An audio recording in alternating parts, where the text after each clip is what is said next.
I should be writing number 492 for April 7th, 2020. But I should be writing. I should be working on my craft. I should be writing. I should be submitting my next draft. But I'm sitting home watching Doctor Who. Hi there, welcome to I Should Be Writing, the podcast for wannabe fiction writers. I'm your host, Mur Lafferty, and I'm coming to you from outside because it's spring and pretty, and I thought it would be pleasant with my dogs, but one is walking around eating grass, and the other one decided that the UPS person was going to kill us, so she needed to bark a lot. I remember why I don't hang out here very often. Also, it is inchworm season, and the inchworms are falling from the trees. Luckily, I'm under a canopy, but I can hear them, which is just pleasing. Just hear them hitting the canopy. But you're not here to hear that. I realize that I have been remiss with, I tell you guys you can send me feedback and then I don't get to it, and I'm very sorry about that. So I'm going to get to a couple of feedback questions this episode. Tomorrow I'll be doing more of the Artist's Way journey. Hopefully I can find my book. But an older question is from Jay. I've been workshopping several short stories, being told that some of my characters and themes are not subtle. What is the trick to writing subtle characters? How can I be more subtle with themes and issues I want to tackle in my story? Shouldn't I be taking them head on? This is hard to answer because I don't know what exactly your critique group is referencing. You're going to need to ask them for more specifics on what they mean by your characters being not subtle, and maybe ask them for examples of what they're looking for. What I can say is, one time I stopped reading a book. It was very popular among my friends. It got published, so clearly I was one of the few people who found problems with this lack of subtlety, but the book had a lot of sexism in it. The book itself wasn't sexist. It was a story about a girl rising above the sexism of her time, but a lot of times the people were just saying, you can't do this, you're a girl. It's ridiculous for you to have a business. You're a girl. And the world doesn't quite work that way. I guess it does more now than it did before, but things like prejudice is subtle. It's I'm not going to hire you because you don't have the right references, or you wouldn't fit in, or we've decided to promote internally. These are all legitimate reasons you wouldn't be hired. You can't point at the fact that it's sexism until you look at every single other person in the company and see how many women are there, etc. And it's like, people don't get in your face and say, I'm better than you, but they'll say that's essentially what obnoxious end zone dances are in football, which is why they're, ruled as bad sportsmanship, because it's a big old I'm better than you dance, but they don't say, hello, I am better than you. That is a kind of subtlety. Again, I don't know if this fits your problem, but instead of baldly saying, this world is racist, this world is sexist, or whatever you're trying to approach, show how it is that way. I guess it goes back to show, don't tell. Don't tell us daddy's cheating on mommy. Tell us that daddy comes home late and that daddy all of a sudden started doing his own laundry for no reason. And, little things like that. It's a good question. It's just hard to answer. JB writes, and this is another older question, but it actually is quite timely now. which is times when you have time, but you may not have the mental capacity or emotional capacity to be creating. The story was, the specific situation was a job loss, and so now you have all this time to create. Why aren't you creating? Well, the obvious question is, you're really stressed out because you're looking for a job. And all those jerks who say, you should be taking this opportunity to write amazing things. Well, you know what? I gotta deal with the whole new thing of being at home and not going out and entertaining my children and feeding them 3 meals a day when I was used to them eating at school, and maybe working from home, maybe having lost my job, maybe having to go into work anyway because I'm quote-unquote essential. I mean, all of these things, even if you have more time, can be overwhelming, and it's a tough thing. And it's also weird because, you want to say, look, if you've got a deadline, you've got to write. But sometimes you can't.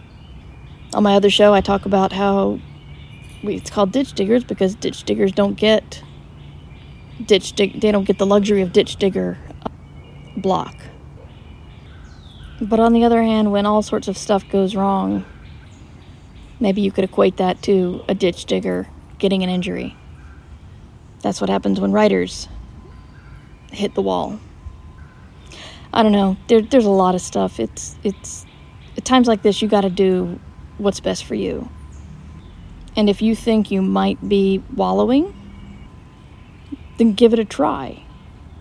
Because I passed through another level of grief, and I think I'm able to get back to work now. I don't think I was wallowing before because I was trying to work. It just wasn't happening. But if you honestly try and you can't do it, then give yourself a break.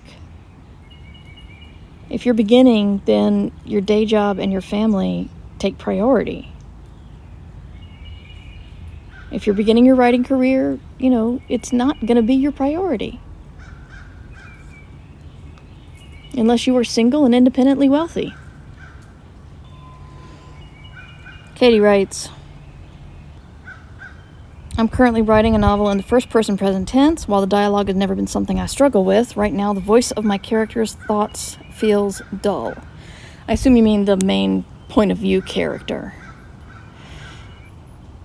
I was hoping I could use this as a time to grow into the character's voice, but it's not coming to me, even though I'm allowed to write crappy first drafts. This is one of those things that it's difficult for me to judge unless I saw it, but I would say switch up. Either try switching up your point of view or switch up your tense. I really, really dislike present tense, and I dislike second person. Very few people do this well. Yes, it's a reasonable tool, but it's a tool not a lot of people can use well. But I'm talking about more second person, which is not what you're asking. But you might switch up the tense or the POV, since you made a point to say that's what you're working with, because it might give you a different perspective.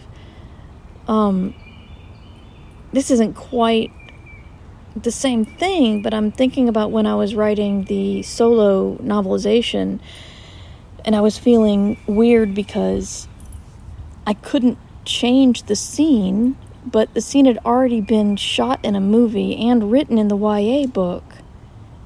And so I had to find a different way to tell it that worked, that was in my voice, that fit my book.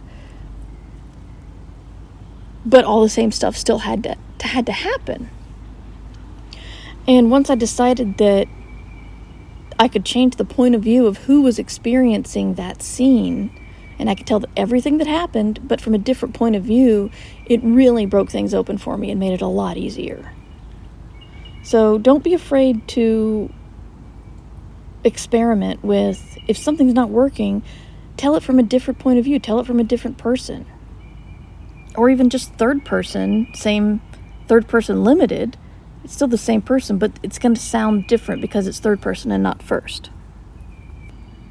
Caitlin writes, I'm a new listener, and I have a question about a magazine subscription from number 185 with Lou Anders. That is a long time ago, but you said Lou recommends a magazine that sounds like Lug's magazine. I'm betting he was talking about Locus, Locus. That is essentially the science fiction fantasy industry magazine. You're going to read about authors, you're going to read about current events, you're going to read about awards news and sales, stuff like that. So probably Locus magazine, I would bet. And Caitlin has a second question. What is the industry's opinion, or just my opinion, of fanfiction writers? Is there a different level of respect given to writers to transition from fanfiction to only to sell for traditional publishing? There's always going to be people who look down on it. They see it as not writing your own stuff or not original or something. But I see fanfic as a perfectly reasonable hobby. I think it's a safe place for new writers to play when they are when they're just starting out, because they're learning how maybe if they need to work on character, they can write in a setting that's already established, and then they can work on one specific thing when they don't have to worry about what is the setting, what is the plot, what is the conflict. If that's all set up, then you can just write about characters in that already established world. I think it's great. I know a lot of people who do it. Sorry, inchworm time.